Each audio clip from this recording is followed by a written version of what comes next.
Pinakasikat na birador ng Nueva Ecija noong dekada 80 dahil sa malavigilante at brutal nitong pamamaraan sa pagtoda sa mga kriminal, kaya sumikat ang kanyang pangalan at kalaunan ay kinakakatakutan na siya ng mga kriminal sa kanilang lugar.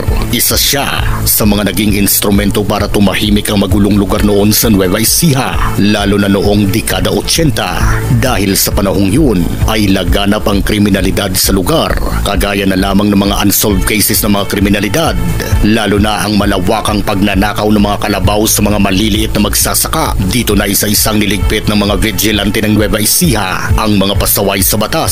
Sino mag-aakalang ang isang nobelista, direktor, producer, comics writer at police patrolman ay may tinatago pa lang isang madilim na lihim bilang isang kilabot na berador ng Nueva Ecija. Siya si Henry S. Cruz o mas kilala sa alias Pogi. Ipinanganak noong April 30. Walang malinaw na detalye ng taon ng kanyang kapanganakan. Galing umano sa pamilyang may kaya sa buhay ang angka ni Henry na tubong Pampanga, kung saan naging vice mayor ang kanyang ama sa isa sa mga bayan nito. Pero lumipat sila sa San Mariano, Santa Rosa, Nueva Ecija kasama ang tatlong niyang mga kapatid na sina Gani, Chito at Hinaro.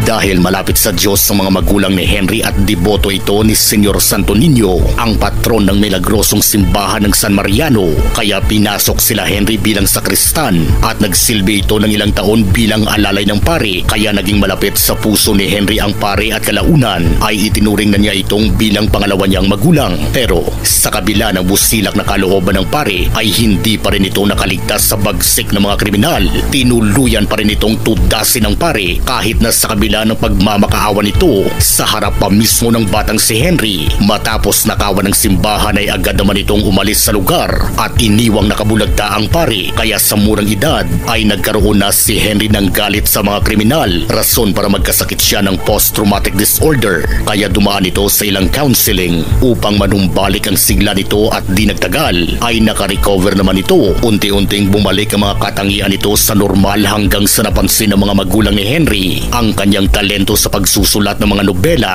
Dahil sa panahong yun ay wala pang internet at bihira lang ang mayroong telebisyon, kaya kadalasang libangan ng mga tao noon ay ang mga comic books at mga nobela na nailathala sa mga pahayagan na mabibili mo lang noon sa halagang 10 sentimo. Dahil sa angking talento ni Henry sa pagsusulat ay unti-unti siyang nagkapangalan bilang magaling na nobelista. Di nagtagal ay naitampok na sa mga pelikula, radyo at pahayagan ng ilan sa kanyang mga obra, kagaya ng Vigilante, Bigo Pa Rin Ako, Si Hepe, Silang Mga Hudas at Sintibay ng Puno at marami pang iba. Pero ang tumatak sa lahat ng kanyang obra bilang nobelista ay ang birador na ginawan pa nito ng pelikula. Dahil sa kasikatan nito ay unti-unting nakilala si Henry sa industriya bilang magaling na manunulat at kahilera na niya ang ilan sa mga sikat at respetadong comic writers na sina Carlo J. Caparas, Mars Ravelos, Abby Ocampo, Mark Santana at Carl Comendador. Sa katunayan, ang lumabas na litrato na kumalat sa social media ni alias Pogi kasama ang mga bigating comic writers ay patunay at matibay na ebidensya sa kanyang pagiging magaling na nobelista. Hindi man kasing pogi kagaya ng ibang artista, pero bawing-bawi niya naman ito pagdating sa kanyang pananamit. Dumagdag pa ang kanyang karisma at pagkamarespeto at maginoo nitong katangian. Sa katunayan, noong dekada 70, nakasama pa niya ang mga mabibigat na pangalan noong panahong yun, kagaya nila Dante Varona na isa sa mga sikat at hinahangaang artista noon. Ngunit sa kabila ng kanyang kasikatan ay may kulang sa kanyang kalooban at hindi pa rin nawala ang kanyang pagkamuhi sa mga kriminal.